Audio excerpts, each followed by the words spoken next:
Hey everybody, it's Andy from Gijon, and today I'm going to be making the most famous dish out here in Asturias, Spain, using these fabes de la granja. It's called Fabada Asturiana. The white beans that we use here are these beautiful, giant white beans that we soaked overnight for about 12 hours. We're going to use the water that the beans soaked in, which is something new for me, but I've seen a bunch of folks out here make it that way, so we're gonna try that. Just going through the ingredients, we have our campango asturiano. It's just a mixture of chorizo, morcilla, and tocino. I also have a little bit more pancetta iberica, just because it's so beautiful. It's kind of just pure fat, but it's gonna add a ton of flavor. They really soften up and they're a beautiful part of the dish. Besides that, we have just a little bit of olive oil. We have some sweet pimenton dulce. Normally I do one onion, but my onions are small, so we're gonna do two little cloves of garlic, ajo morado. It's this beautiful purple garlic that they have out here. I like it because it's got great flavor. It's also easy to peel. One bay leaf, a little bit of saffron.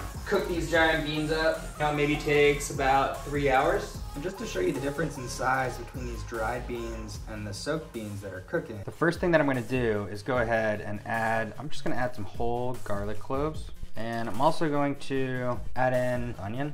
Once we add in this campango asturiano, the water level is gonna, barely cover everything that's in there. Bring this to a simmer. I'll cook it for maybe half an hour, I'll skim it, and then I'll add my campango. One item I am gonna add a little bit of right now is some of this pancetta iberica. This one is very fat heavy, which I love, and I'm kind of looking for. You can see it from the side. This thing is it's nice. Let's cut some giant mardons here. Okay, and yeah, let's just cut this into large chunks. You can see these are nice size. I'm gonna go ahead and toss these in with our fabes. Both of these packages are serving the same purpose. They're both campango asturiano. The only difference is this one on the left, I don't know if you can tell, but it's a little bit higher quality. It costs about maybe €5, whereas this packet on the right is about €2.50. Let's get these out of their packages. Beautiful.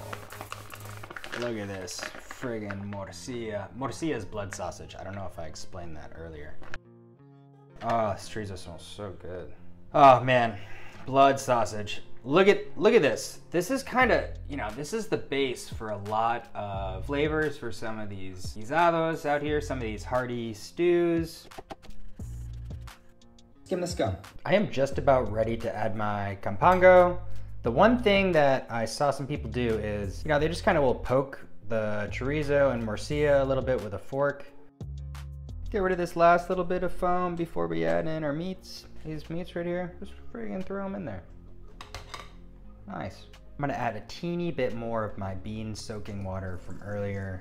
This is doing great. We're about 30 minutes into cooking, and the only things we have left to add, a little bit of olive oil, which I'm gonna use to heat up some of this sweet pimenton with a teeny bit of onion. And we're gonna add our saffron towards the later stage of the cooking process. Just like our lentejas or garbanzos in those videos that I showed you, we're gonna keep this fat in here.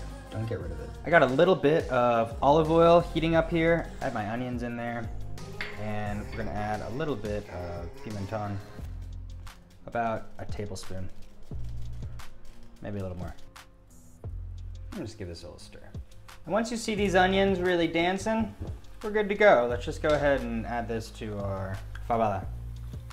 Not everybody does this. I saw this in a video with Jose Andres, who was making fabada with a famous chef here in Asturias. That was kind of what they were doing, and I thought it was super interesting. Adding that pimenton dulce really changed the color of this dish. And I have a little bit of saffron here, saffron.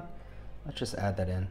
I've only been in Gijon for about a year and change, but this smell to me has gotten so familiar. It's I don't know, it's hard to explain. Look at this, 1 hour in, we're doing friggin' great. I know this doesn't look like the sexiest dish on the planet, but it's incredible, trust me.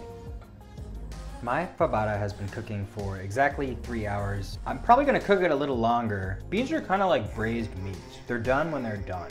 For these, ideally, Like, I could serve this right now, but what I want to do is cook them for another half hour. I have been freaking cooking this fabada for about 3.5 hours. I can tell my beans are nice and soft now. And this fabada here is done. The beans are starting to fall apart a little bit. Most of the beans are completely intact. I'm gonna go ahead and add a little bit of this slow cooked pancetta. I don't know if you can see it, but it like barely holds together. This is it. Like, if I wobble this hard, I bet it falls off. When you're taking these out, be careful just because the beans are very, very delicate.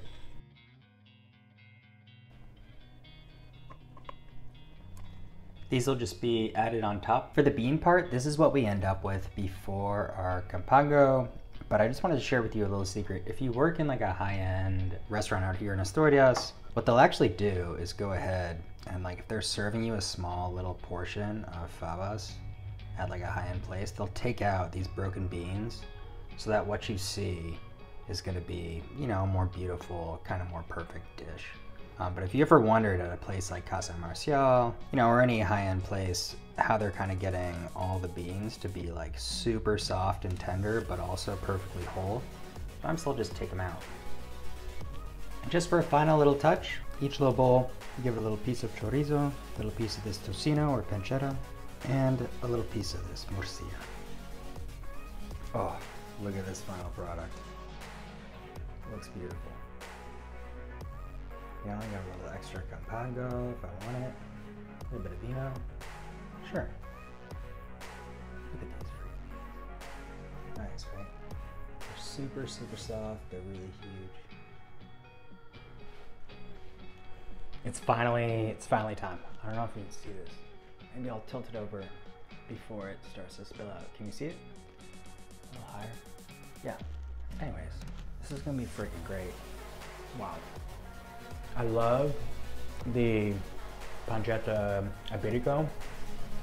It was mostly just fat.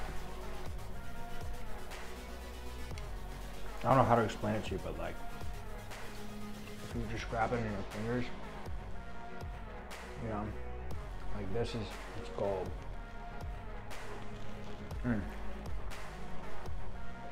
Everything in here, the beans, the campango. People talk about paella in Spain, in Asturias. It's fabada.